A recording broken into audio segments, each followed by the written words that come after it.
It seems like since 2020, the whole world has been obsessed with advanced compact cameras, whether it's the Fujifilm X100V or 6, the Ricoh GR3, 3X or 4, the Leica Q2, Q3, or Q343, any of the Sony RX100 series. General consumers, travelers, and content creators cannot get enough of them, and the price for many of these, even on the used market, proves their popularity.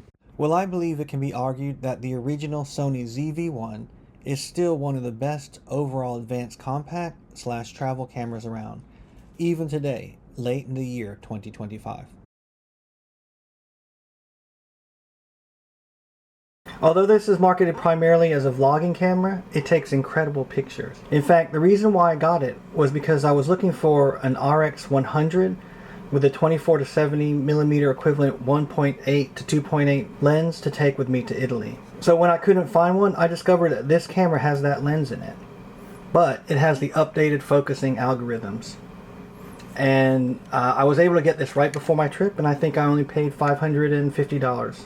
I did add this newer grip just for extra security, and this turned out to be the perfect travel camera. When you open the screen, it turns on automatically and extends the lens, and you're ready to go. I took all my pictures and video on intelligent auto settings, and everything turned out beautifully.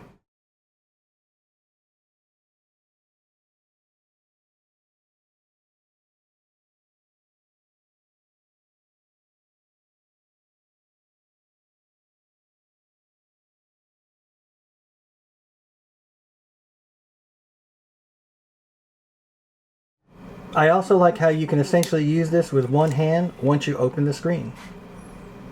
There's a zoom rocker for you to zoom in and out. You can choose your mode. You can snap a pic, start a video, and you can do that all while holding it in one hand. It even has this dedicated defocus button. Then when you're done, all you have to do is close the screen. It shuts itself off, and the lens retracts. Unfortunately, I didn't take any POV video while in Italy to demonstrate just how quick and easy the ZV-1 is to use. However, I did manage to take it and my GoPro with me on a business trip in Las Vegas earlier this year. I had just a free hour or so to roam around and take pics around the area we were staying. I hope this video demonstrates just how quick and easy the ZV-1 is to use. Once again, I used intelligent auto settings for all the pics and video clips, and you can see that the ZV-1 produces satisfying results with minimal effort.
I wasn't sure what the policy was for videoing inside a casino, so I took these videos inside the forum shops to demonstrate the camera's video capability.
Once again, I didn't want to take video inside the casino, so I just have these quick interior shots at the Venetian.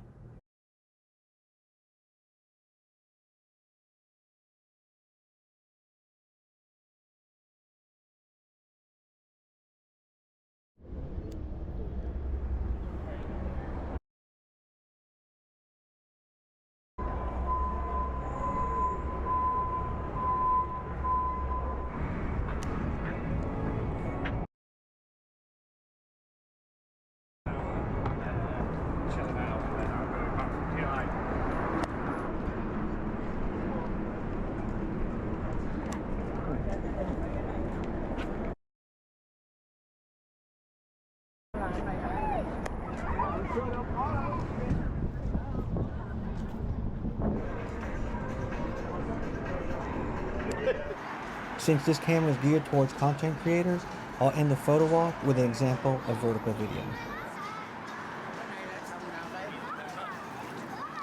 Well, I hope that quick photo walk around the Vegas Strip gives you an idea of why I love this camera so much and why I think it's one of the best values in the advanced compact/travel camera market. But let me break down the pros and cons for you before we end the video. First, it has a fast 1.8 to 2.8 aperture lens. The wide aperture lets in plenty of light in low light situations, plus, believe it or not, even with a 1-inch sensor, you can still get a little bit of bokeh in your portraits.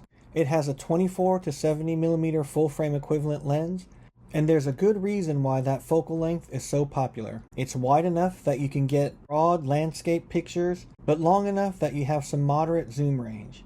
And once again, in portraiture, you can get some compression at the 70 millimeter equivalent focal length. Although the lens is an older design, it has the modern focusing algorithms, so it is very fast, quiet, and precise. And like I said, I shot my pictures and videos in intelligent auto mode, and it rarely missed a beat. The camera is lightweight and truly pocketable. I love how the camera can be operated single-handedly. And finally, the camera is very affordable, especially compared to more modern, advanced compact cameras. Like I said, I got my copy for $550 as an open box example. However, it can be found cheaper on places like eBay. Honestly, having taken this camera with me to Europe twice now, I can say that there are very few cons. The first one would be that the camera has a relatively small 1-inch sensor, and that is a trade-off for having such a lightweight and pocketable camera. This sensor is larger than the one found in your smartphone, but smaller than even a micro Four Thirds sensor. Due to the small sensor, this camera will not have the best low-light performance when compared to cameras that have larger sensors. However, the fast 1.8 aperture at the wide end helps to make up for the smaller sample size. Somewhat related to sensor size, I found that to get the best performance out of this camera, you do need to shoot in RAW. Now, you don't need to do a ton of post-processing, but I found adding a little bit of saturation and playing with the exposure, particularly in the shadows, will give you the best results. The third con is that the battery is absolutely tiny. You need to have at least 2, if not 3, if you're going to be away from a charging source for a full day. And finally, related to charging, this camera charges with a micro USB. These are getting a little bit harder to find these days, so I found that traveling with a spare cord is a good idea. Well, that's it. That concludes my review of the Sony ZV-1. If you stuck around this long in the video, mahalo, I appreciate it. If you have any questions regarding the Sony ZV-1, please post your question in the comment section. I'll be glad to answer them. If you found any of this video informative or entertaining, please make sure to drop a like. And finally, please make sure to subscribe for future content. Mahalo.